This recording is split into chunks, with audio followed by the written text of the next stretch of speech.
nta nzira ya bugufiya. Imana ishimwe cyane kuko ntishobora kubaho. Ntabwo umuntu yava mu myaka 2 ngo yahita ahagarara amere nk'umugabo w'imyaka 30 cyangwa 40. Imana ishimwe cyane. Rero gukurira mu bigeragezo ni gute rero? Dusomye aya magambo arimo kuvuga ngo Yoshua amaze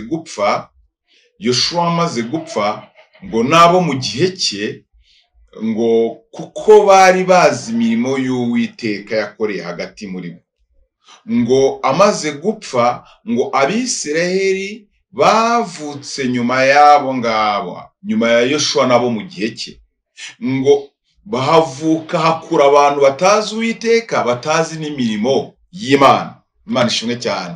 Bibagirwa Uwiteka, batakaza kumenya Imana.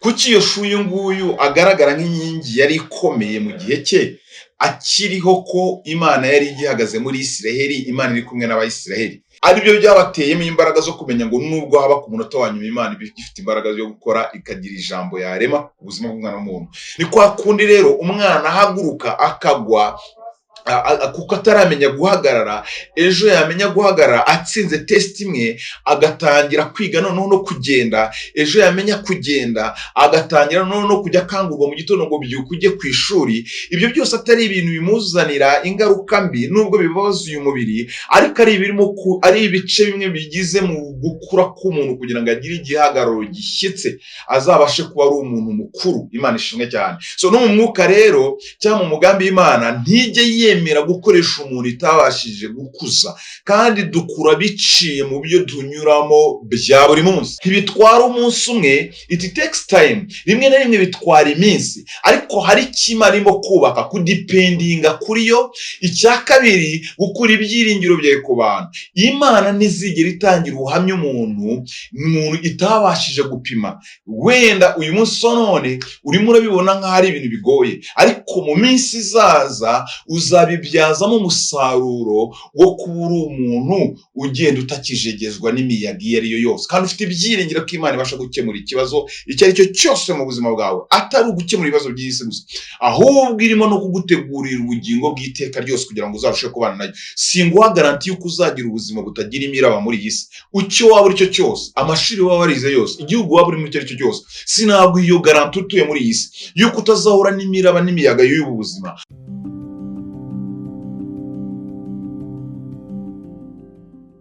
Nongeye kubasuhuza ubwoko bw'Imana.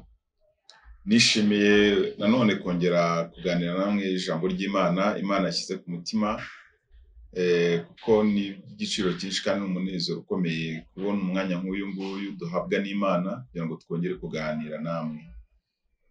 Imana ibahe umugisha, turabakunda cyane kandi twishimira cyane komenti zanyu. Iyo mwatanze komenti, iyo mukurikirana ibyigisho, ndetse n'abakora babisharinga kugira ngo bibashe kugera ku bandi, Imana ijye ibaha umugisha ukomeye cyane, kuko tuba dufatanyije umurimo utoroshye, umurimo w'ivugabutumwa, kandi nicyo kintu cy'ingenzi dufite gukora cyane kurushaho turi muri iyi si.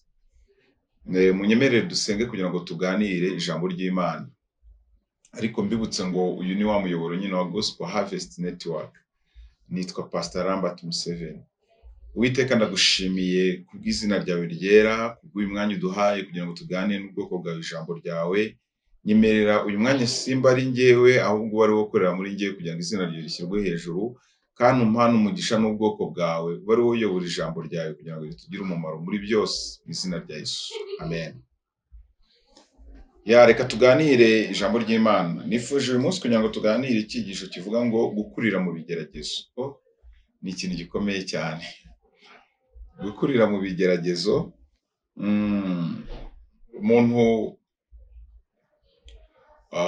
Umuntu utageragejwe, ibigeragezo ni test just. Umuntu utapimwe, umuntu utageragejwe ntago aba yuzuye. N'imodoka iyo bayikoze mu ruganda abanza kuyikorera test, bayikoze rwose bavuga ati iyi ni nzima, bakanayitegereza, ariko iyo batayakije, iyo batayigengesheje, ntabwo iyo modoka iba ari nzima, nubwo yabigaragara nk'aho ari nziza. Rero ibigeragezo nabyo ni ibipimo ducishwamo cyangwa se abantu bacamo kugira ngo Imana ipime urukundo tuyikunda. Usibye n'Imana, natwe ubwacu ntuzigera utsindira inshuti itacishijwe mu ruganda, itacishijwe mu bigeragezo. Iyo ntabwo aba ari inshuti. Biroroshye cyane ko umuntu wese yakwishimira, yagukunda, yakugira inshuti mu gihe umeze neza, mu gihe ufite ubutunzi, mu gihe ufite amagara mazima, mu gihe hari ibirori, mu gihe hari ibyishimo. Ariko iyo hageze mu gihe cy'ibibazo, nibwo uzamenya neza abagukunda cyangwa se abo muri kumwe aba ari bo, n'abashobora gukomezanya urugendo nawe. Rero iri jambo tugiye kuganiraho cyangwa tugiye gukomeza tuganira rivuga ngo gukurira mu bigeragezo. Mu isi mu buryo bwo mu mwuka nabwo turakura, ariko ntabwo dukura gutyo gusa. Ibiryo byo gukura byo mu mwuka rimwe na rimwe ni ibigeragezo, ni test, ibipimo bizamo gupimwa kugira ngo turebe ko twuzuye cyangwa dufite imbaraga, dufite capacity yo kuba turi abantu bashobora kunezeza Imana cyangwa se bakunda n'Imana ubwayo. Rero reka dusome amagambo y'Imana ari aha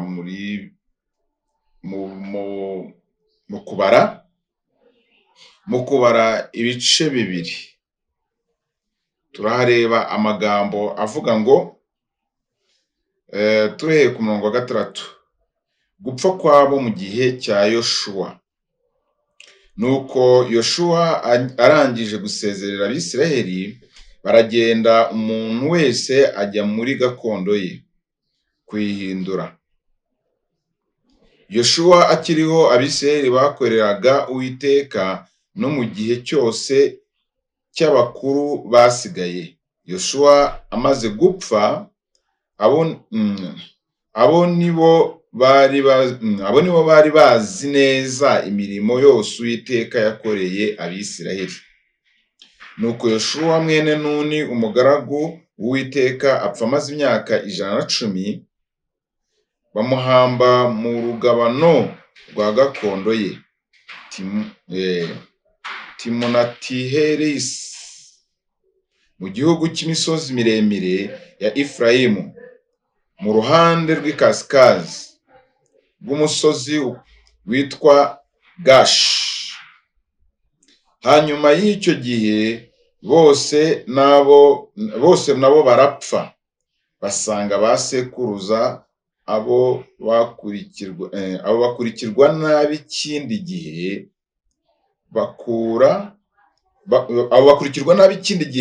bakura batazi Imana, habe no kumenya imirimo yakoreraga Abisiraheli. Imana ishimwe.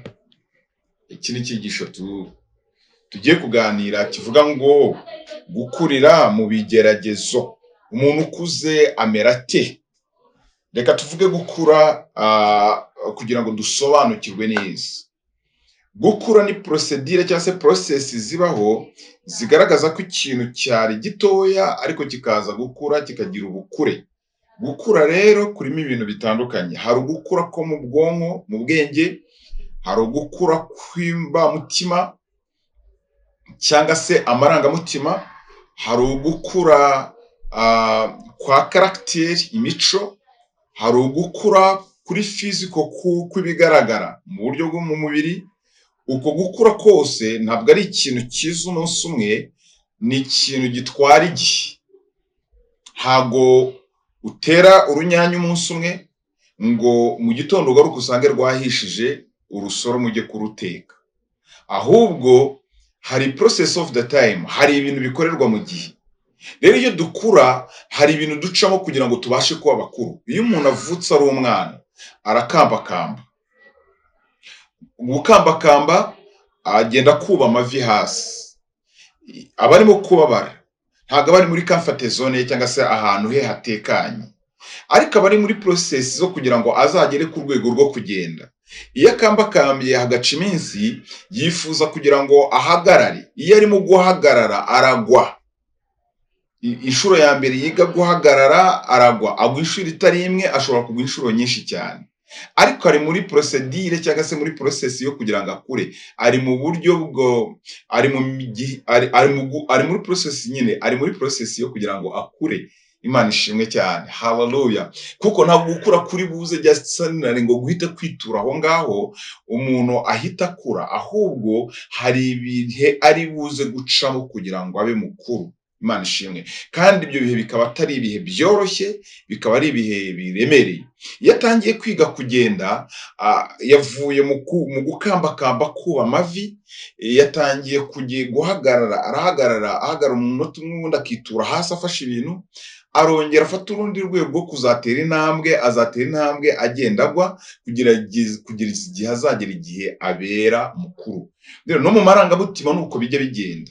No mu marangamutima bitangira umuntu arizwa n'ubusa, bitangira umuntu abarakazwa n'ubusa, bitangira umuntu adafite kwihangana, bitangira umuntu afata imyanzuro yihuse, bikazarangira umuntu igihe kigera agasanga ibyo kubw'imiyaga y'ubuzima agenda ahura nabyo rimwe na rimwe agakura. So Imana rero hari uburyo yakoze nanone bwo gukuza umuntu, mu buryo bw'Imana bwo gukuza umuntu, imukujije muri ubwo buryo bwose butandukanye, ariko by'umwihariko ifite intego yo kugira ngo agere ku rwego rwo kugira igihagararo kizima muri Kristo Yesu, cyangwa abe umuntu udakigorana n'Imana, umuntu usobanukirwa imigambi y'Imana, umuntu wujuje kunyurwa, umuntu wujuje kwihangana, umuntu wujuje kwizera, kandi umuntu wo kwizerwa nawe ubwe. Imana ishimwe cyane, haleluya. Kuko Imana ishobora kugukunda utaruzuza izo karagiteri, kandi nabwo ntabwo ushobora kuvuka umunsi umwe ngo ubashe kuzuzuza, ahubwo bitwara iminsi, bigatwara n'igihe. Hari icyigisho n'igisho kivuga ngo there is no shortcut, nta nzira ya bugufiya. Imana ishimwe cyane, kuko ntishobora kubaho. Ntabwo umuntu yava mu myaka 2 ngo ahita ahagarara amere nk'umugabo w'imyaka 30 cyangwa 40. Imana ishimwe cyane. Rero gukurira mu bigeragezo ni gute rero?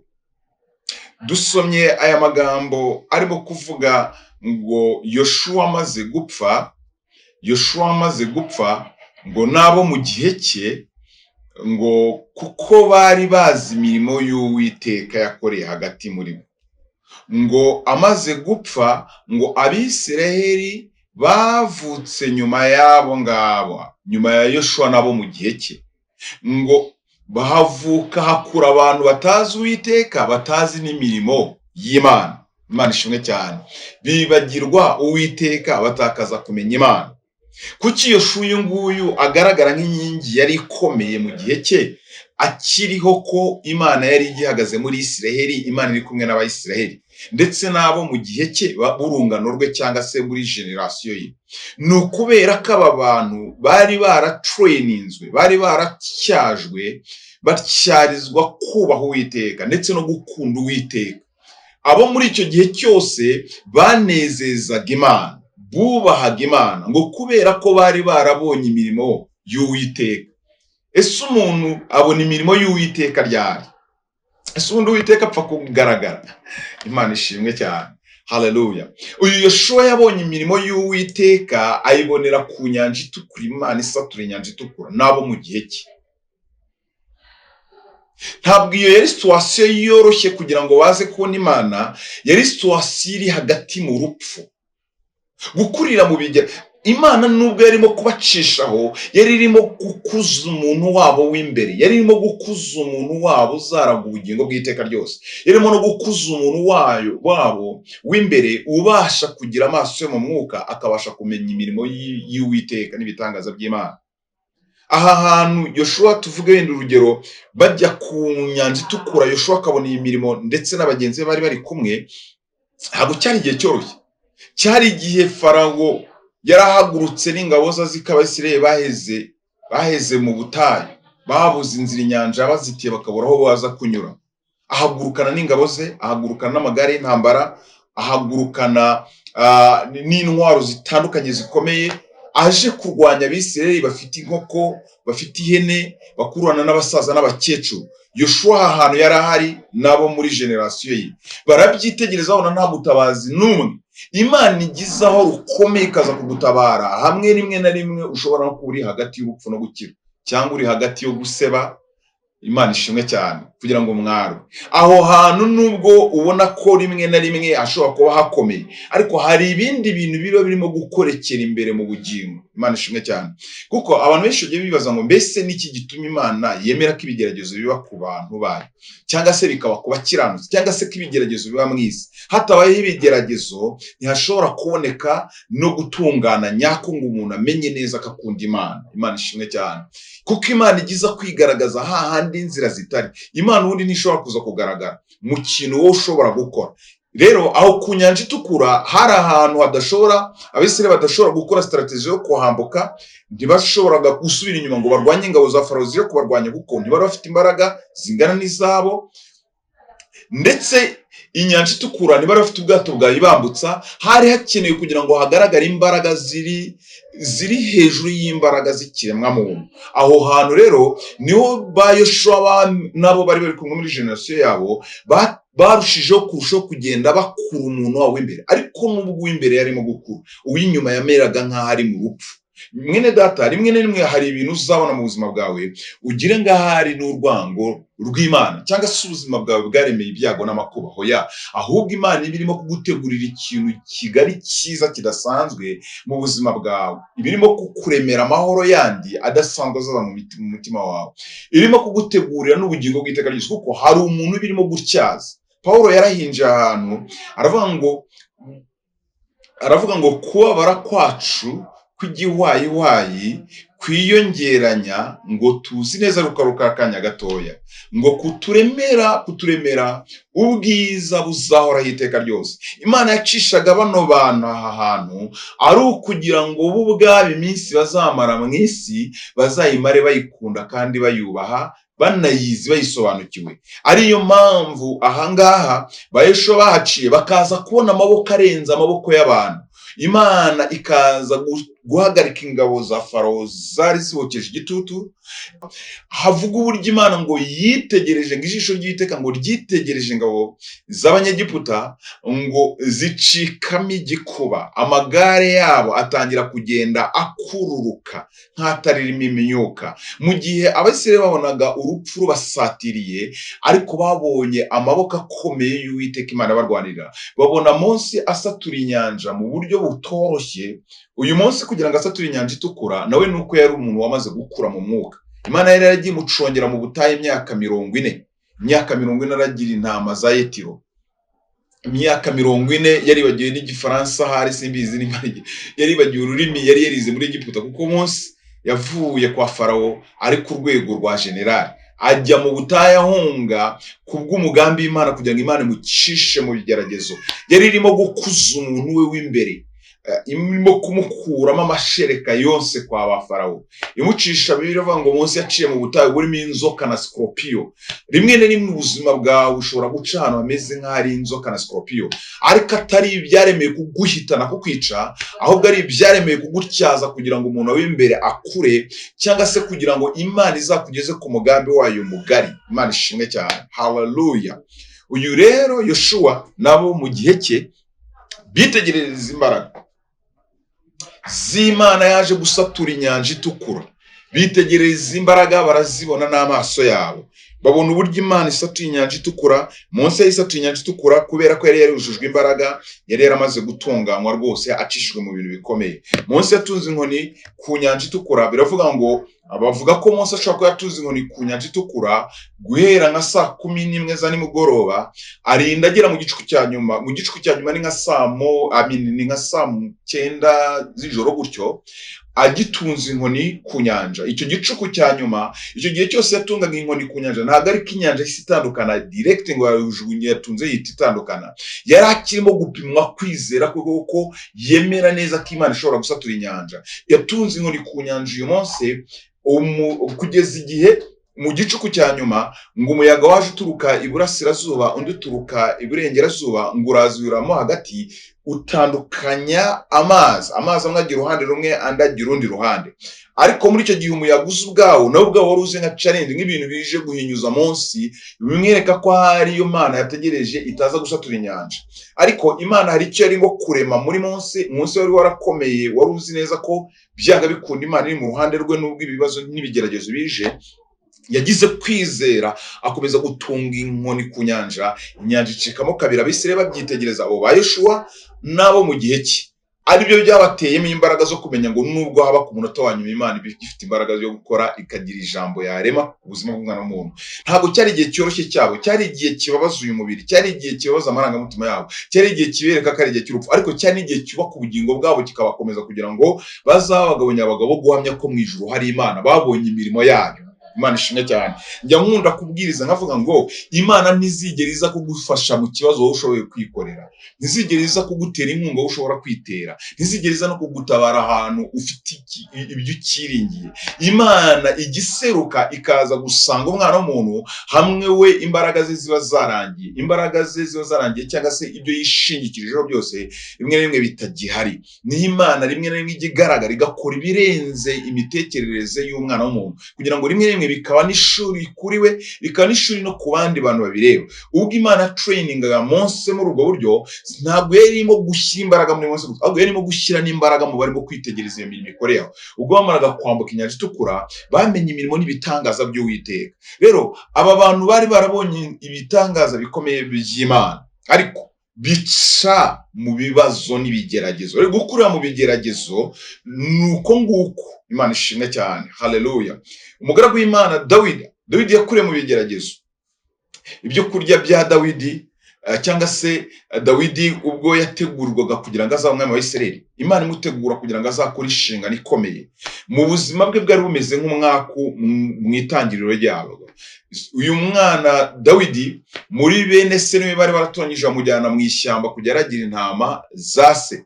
Mu ntama yaragiraga, Bibiliya ivuga Dawidi ntabwo ivuga abagaragu ba se bajyanye na Dawidi. Kenshi na kenshi Bibiliya igisobanura ikavuga umuntu ko yari afite abagaragu, cyangwa se abagaragu bari bari kumwe nawe mu mirimo itandukanye arimo gukora. Uyu Dawidi bavuga ko yari mu ishyamba wenyine, kandi ko Imana yajyaga yemera hakaza amadubu, hakaza intare, byose bikaza guhurira kuri uyu mwana mutoya. Ibi byari ibyo kurya bigaburira ubugingo bw'imbere, ariko bigasa nk'ibibabaza umuntu w'inyuma. Ubwo Dawidi yabonaga imbaraga ze zitabasha gukira n'amadubu, yajyaga atabaza Imana kugira ngo ize kumurengera. Dubu ni igisimba gikomeye bacyita beya. Imana ishimwe cyane. Kandi intare nayo ni igisimba kidapfa guhangarwa n'umuntu, ariko uyu mwana mutoya Imana yamuteguriraga kugira ngo azagere n'igihe cyo kuzahangana na ba Goliyati, azagere n'igihe cyo kuzicara ku ntebe ya Isirayeli, abashe kurinda ubwoko bw'Imana, ataburindishije imbaraga z'agatuza ke, ahubwo aburindishije imbaraga zo kwizera Imana yaboneye mu bihe bikomeye. So rero iyo dukurira mu bigeragezo, ntabwo dukuzwa n'ibyo kurya by'umubiri, ahubwo Imana itugaburira ibibazo, tugakura umuntu wacu w'imbere, akagira gukomera, akagira kwihangana no kunyurwa no kwizera. Imana ishimwe cyane. Dawidi uyu nguyu yaje kugeza igihe umunsi umwe ngo Isa amutumye ku rugamba ajye muri bene se, asanga umuntu bita Goliyati ngo yitotomba, ngo avuga ko mu Bisirayeli nihataboneka umuntu uzaza kumurwanya ngo amwice, Abayisirayeli bazahinduka abagaragu b'Abafilisitiya. Uyu Goliyati w'Umufilisitiya. Ariko Imana yari yizeye neza ko Dawidi yari ibyo kurya bihagije, ibyo byo kurya bishobora gutuma atatinya Goliyati. Rimwe na rimwe iyo duciye mu bintu bitandukanye bityaza umuntu wacu imbere, bitumaramo ubwoba, biduha gukomera, tusigara tudatinya ubuzima. Umuntu utarahura n'ibibazo iminsi yose akangwa n'imiyaga, umunsi yose akangwa n'ibicucu by'ibintu. Imana rero ntishobora gukoresha umuntu ugifite ubwoba, kuko ubwoba ni ikintu kimwe Satani akoresha, ni imwe mu ntwaro zikomeye za Satani n'abademoni bakoresha kugira ngo barimbure ubugingo bw'abantu benshi. Rero ubwoba bushirwa iyo umuntu yamaze kugira imbaraga zo kubasha guhura n'ibimumara ubwoba. Dawidi yari yarahuye n'ibimumara ubwoba, yari yarahuye na ba Goliyati, yari yarahuye n'amadubu, yarahuye n'intare. Yahuye na Goliyati amubona nk'ikintu gisanzwe. Rero aba ba Yoshuwa bari baramenye neza ko hejuru y'ibikomeye byose hari imbaraga z'Imana zijya ziza zigatabara. Nuko ngo ibyiringiro byabo ntabwo byari ibyiringiro byo kwiringira ibifatika by'ubu buzima bwo mu isi turebesha amaso yacu. Ibyiringiro byabo byari ibyiringiro byo kwiringira Uwiteka, ko n'ubundi Imana yari umugambi watumye Abisirayeli bazajya ku Gikanani, ariko bagaca mu butayu. Ubutayu hari ahantu bagomba gutunganyirizwa kugira ngo bazabe i Kanani atari abanyamurengwe. bazaba i Kanani ari abantu biringira Uwiteka, batiringira imbaraga z'ubwenge bw'uyu mubiri, batiringiye ibyo kurya bahinze mu mirima yabo y'i Kanani cyangwa amatungo Imana izabaherayo, ahubwo biringiye Imana ya yindi yabanye nayo, kubera yuko bo bari baranyujijwe ahantu bagatunganywa. Nicyo cyatumaga bahagaze nk'abantu bubaha Imana, bahagaze nk'abantu bamenye Imana yabo, bayisobanukiwe neza. Rero mwene data, byinshi bidusanga muri ubu buzima, Imana irabyemera ko bidusanga, ariko atari kudusanga kugira ngo bitwice, ahubwo ari ukudusanga kugira ngo bidutegurire umugambi mugari w'Imana ifite. Hari umugambi mugari w'Imana ifite kutujyana muri Kanani. Hari Kanani Imana yaduteguriye, hari Kanani yo mu isi, yego of course, ariko hari na Kanani yo mu ijuru, yo tuzabanamo n'Imana. Rero umuntu utarabashije gutunganywa ngo acishwe mu bukomeye, rimwe na rimwe nafunguza imfunguzo ze bikanga, akaza gufungura imfunguzo z'Uwiteka, agasigara yiringira Imana ko ariyo ishobora byose, agasigara azi neza ko imbaraga ze ntacyo zabasha kumugezaho. Uwo nguwo wese niwe wa wundi Bibiliya ivuga ko ngo bahiriwe. Imana ishimwe cyane, abafite mu mitima yabo inzira zijya i Siyoni, ngo kuko niyo baciye mu gikombe cyitwa Baka, ngo bahindura ahantu h'amasoko.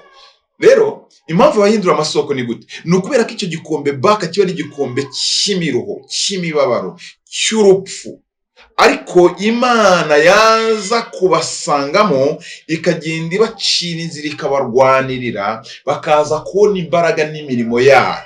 So mu gihe cya Yeshuwa rero, kuko bari barateguriwe kuzajya gutura i Kanani, ari abantu bacishijwe mu butayu, kuko ubutayu ni ishusho yo kugira ngo Imana ibatoze kubahiramo Uwiteka, batiringiye imbaraga zabo, batiringiye ubwenge bwabo. Rero buri umwe wese muri ubu buzima Imana ifiteho umugambi, agira ubutayu bwanyuramo. Ubwo butayu wenda ushobora kugira mu butayu bw'urushako, bw'urubyaro, bw'uburwayi, bw'ubushomeri, bw'igisuzuguriro, bw'ibintu bitandukanye bw'ubu buzima. Ariko ibyo bintu ntabwo byaje ku buzima bwawe kubw'intego yo kukurimbura cyangwa kugira ngo utsindwe burundu, ahubwo ni test and trial urimo kunyuramo, ni ibipimo n'ibigeragezo urimo kunyuramo, birimo kugaburira umuntu w'imbere kugira ngo ubashe gukura. Ni kwa kundi rero umwana ahaguruka akagwa kuko ataramenya guhagarara, ejo yamenya guhagarara atsinze test imwe, agatangira kwiga noneho no kugenda. Ejo yamenya kugenda, agatangira noneho no kujya akangurwa mu gitondo ngo byuke ujye ku ishuri. Ibyo byose atari ibintu bimuzanira ingaruka mbi, nubwo bibabaza uyu mubiri, ariko ari ibice bimwe bigize mu gukura k'umuntu kugira ngo agire igihagararo gishyitse, azabashe kuba ari umuntu mukuru. Imana ishimwe cyane. So no mu mwuka rero cyangwa mu mugambi w'Imana, ntijye yemera gukoresha umuntu itabashije gukuza, kandi dukura biciye mu byo tunyuramo bya buri munsi. Imana ishimwe cyane, haleluya. Rero cyane cyane kenshi na kenshi, yego abantu Imana itugeneye umugisha, kandi duha n'umugisha, n'imigisha y'Imana ihorana natwe.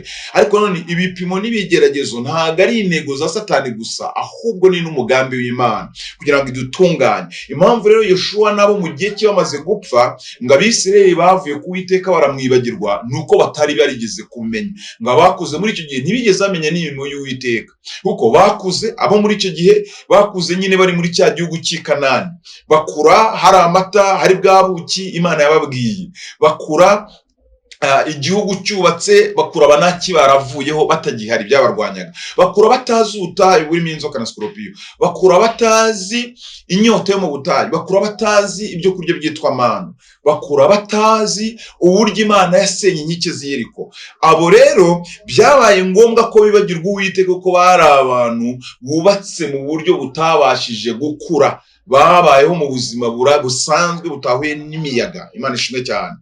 Igihe kimwe Yesu yigeze kwigisha abigisha be, abigisha isomo rikomeye, ariko rimwe na rimwe atavuze n'amagambo.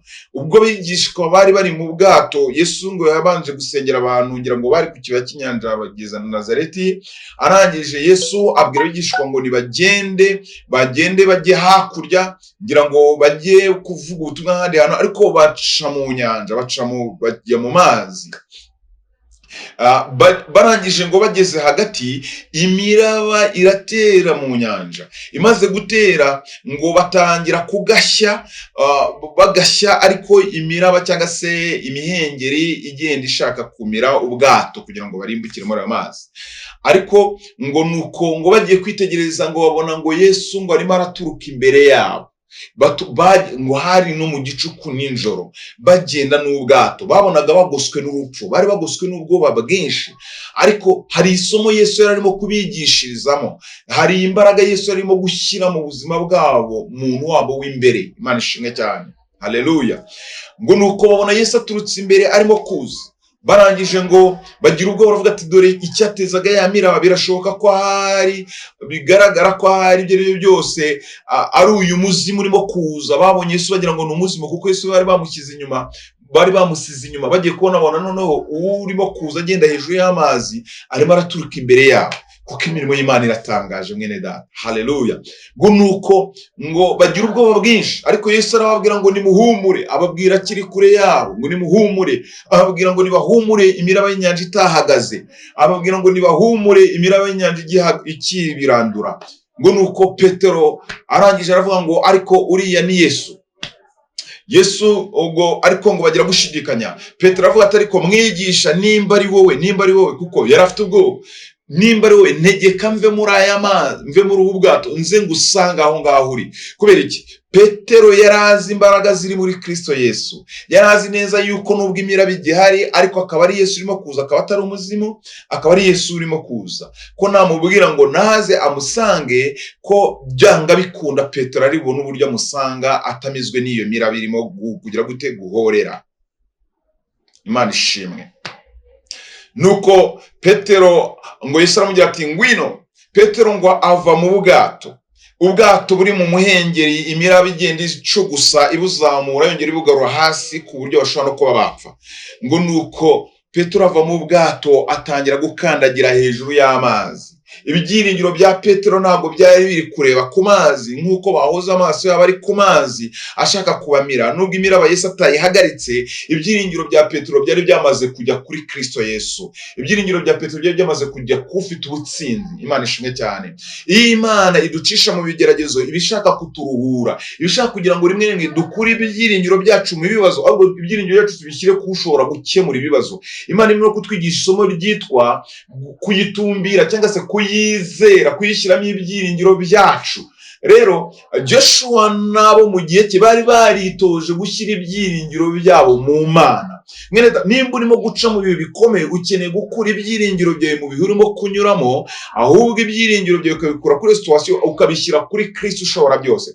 Petero ubwo nibwo yari amaze gushira ubwoba. Petero Yesu aramubwira ati ngwino. Petero yahagurutse muri amazi atakibuka ko imiraba irimo kwicugusa, akura ibirenge mu bwato, noneho byibuza bikora no muri ya protection y'ubwato banarwanaga nabwo kugira ngo butaza kumirwa n'amazi, atangira kugenda hejuru y'amazi atumbira Yesu. Imana ishimwe cyane. Suko imiraba yari yashize, ahubwo nuko Petero yari yamaze kumenya unesha imiraba. Uyu munsi none ndimo ndakwigisha mwene data, ibyo urimo kunyuramo Imana ntishaka kugira ngo bikumire, ahubwo Imana irashaka kugira ngo ubirushe imbaraga, kugira ngo ubice mufite amahoro, ubice mufite ibyiringiro, wiringiye ubasha kubikuraho.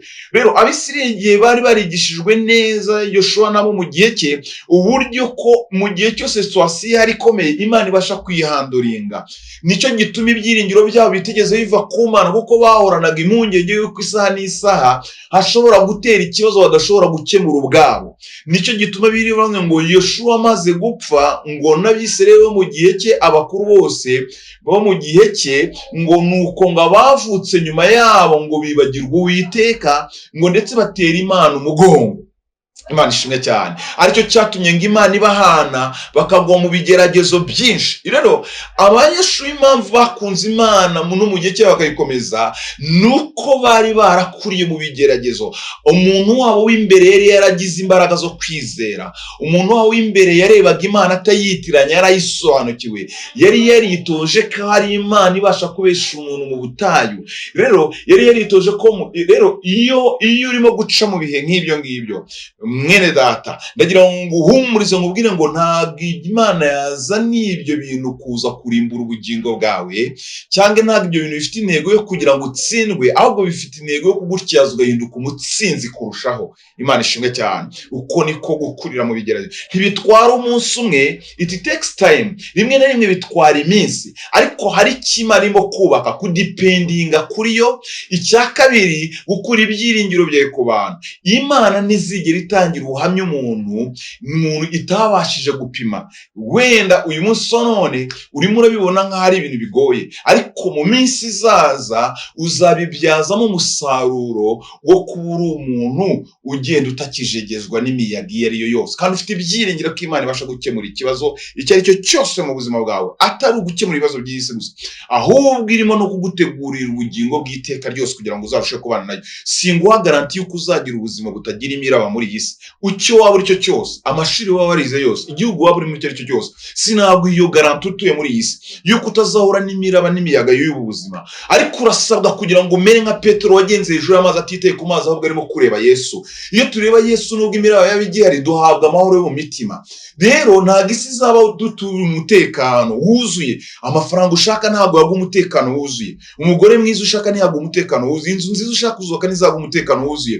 Ntibizakura imiraba y'ubu buzima. Ariko iyo yose ibereyeho kugira ngo udipendinge ku Uwiteka, ukure ibyiringiro kuri degrees, ukure ibyiringiro kuri bene wanyu, ukure ibyiringiro kuri business ukora, kuko ibyo byose birafeyaringa. Ibyo byose bijya bigeze igihe bigaciyuka cyangwa bikanadusiga, ubutunzi bwitira amababa bugahunga.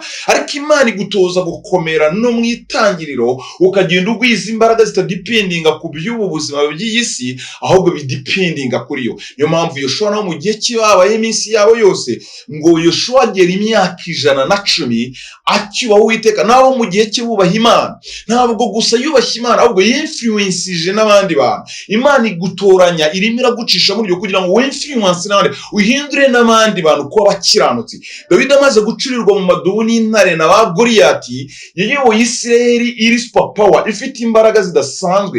Abisirayeli bubaha Imana, bafite n'imigisha myinshi y'Uwiteka, kuko imitima yabo yari itunganye, yaritoje kubaha Imana no gushyira ibyiringiro byawe mu Mana. Rero gukurira mu bigeragezo, ukeneye kumenya impamvu y'ibyo bibazo urimo gucamo. Wibaza ngo kuki ndimo guca ibibazo, ni iki impamvu byanjemo ni iyi? Ahubwo baza Imana, n'iki irimo kunyigishiriza muri ibi bintu ndimo kunyuramo. Training umutima wawe, ese iki kintu kirimo ndakima kigiramo kugira ngo ngire amahoro nubwo ibibazo byabere nsinzire mvuge ngo ejo Imana izabihindura. Reka nkubwire mwene data, Uwiteka Imana yitwa Uwiteka Imana nyiribihe. Imana niyo control ibihe. Njavuga ngo you never know, you cannot understand what the days holds you. Ntushobora gusobanukirwa iby'iminsi guteruriye, ariko iminsi uyitegeka ni Yesu. Imana ishimwe cyane. Nimba wizera Uwiteka, iminsi byigufatiye, Uwiteka afite uburyo azabihanduringa akabicisha bugufiya. Tubaho uyu munsi, uweje ntabwo tuba tuzi bizakorwa, ariko Imana iragira ngo igutegure, umenye neza ko itarimo kugutegurira kukwica. Indwara rwese yo kukwica niyo guhesha Imana icyubahiro. Haleluya. Situation irimo kunyuramo ntabwo ari iyo kukurimbura, cyangwa se ntabwo ari bwo burundu, siyo finale, ntabwo ari finale y'urugendo rw'ubuzima bwawe, ahubwo hari n'ibindi Imana ikigutegurira byiza by'umumaro. Imana iguha umugisha mwene data, gira kugwiza imbaraga, training character yawe ugene mu buryo butunganye, gira byiringiro bihoraza ku Uwiteka kugira ngo iminsi yawe uzamara uzageze mu busaza nka Yoshua. Wiringira Uwiteka. Yoshua yari yarigiye kuri Mose, yigira mu ishuri ry'Imana yanyujijemo ry'ubugeragezo byo mu butayu, ageze ni Kanani ahaba imyaka yose y'ubuzima bwe atunganye, nabo yari ayoboye n'ababanaga bose abatera kubaha Imana. Rero nawe urategurirwa ikintu gikomeye kugira ngo mu gihe cyawe uhagarare nka Yoshua. Imana izaguha umugisha kandi iguhe n'ubugingo bw'iteka ryose, iwihe n'abandi bose bazakwigiraho. Imana ibagire neza. Murakoze cyane. Rero ibyigisho mujye mubisharinga, kandi ikindi cya kabiri, comment zanyu tuba tuzikeneye, kuko Imana ibiduhaye umugisha wo kugira ngo twakire amagambo y'Imana atubera inkomezi kandi aducisha mu ruganda tugacamo dukomeye. Ngiye kuvuga akantu gatoya kamwe. Imana ishimwe cyane kugira ngo wenda nshimangire iby'iri jambo, uburyo Imana itangira amahoro mu mu bihe ngo byaba bigoye iyo uzi umugambi kuri mu mugambi Imana. Umugabo bita Stefano ngo baramurenganyije. Stefano wari umudiyakoni mutoya mushya, ariko mu gihe cyo gutoteza umutima wamutera amabuye ngo nako baramufashe baramuburanya, buranwa n'amatorero 5, abashumba 5 ngo bananirwa gutsinda ubwenge bwari muri we. Ibaze nawe abapastori bagiye kuburana na diyakoni bananirwa gutsinda ubwenge bwari muri we, ngo bamucashamiye ngo arushaho kurabagirana n'ubwiza bameze nk'ubwa marayika, ngo bamufata bamukurana ngo bamukure mu murwa kugira ngo adakomeza guhamya Yesu, ngo bajye kumuterera amabuye inyuma y'umurwa. Ngo bamugejeje nabwo batangiye kumutera amabuye, ngo Stefano kugira ngo abazwe n'amabuye n'ibyo yamuburanya, ngo ahubwo ngo abona ijuru rikinguye, ngo aravuga ngo dore ijuru ndimo ndabona ijuru rikinguye, ndimo ndabona Imana ndetse n'umwana w'Imana. Haleluya. Ubwo yabwiraga aho ngaho ngo arimo arabona Imana n'umwana w'Imana, bo nta kintu babonaga. Yakaba yararimo gutaka, ariko yarari muri feeling yo kubona yinjizwa mu gihugu cy'amasezerano, aricyo gihugu cy'Ikanani yo mu ijuru. Yarimo kubona ubwiza bw'Imana aho kugira ngo yumve uburibwe bw'imisonga y'amabuye bari barimo kumutera. Yageze ku munota wa nyuma Stefano aravuga ngo Mana, aba bantu bababariye kuko batazi icyo bakora, nyamara intosho z'amabuye zari zimuriho. Iki ni ikimenyetso kigaragaza ko Imana itanga amahoro nubwo waba uri muri situation y'ibihe bikomeye. Iyo umuntu wawe imbere amaze gutunganywa akagira ibyiringiro bidependinga ku Uwiteka, cyangwa se ibyiringiro bishingiye ku Uwiteka, Imana ibaho umugisha. Abandi ni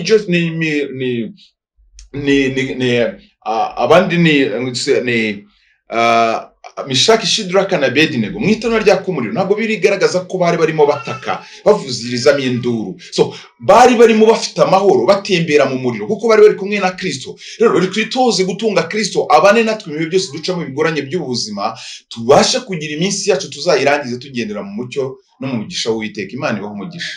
Murakoze cyane. Uwiteka umugisha ubwoko bwawe, ubagirire neza kandi ubakomeze muri byose mu izina rya Yesu. Amen. Ciao, ciao.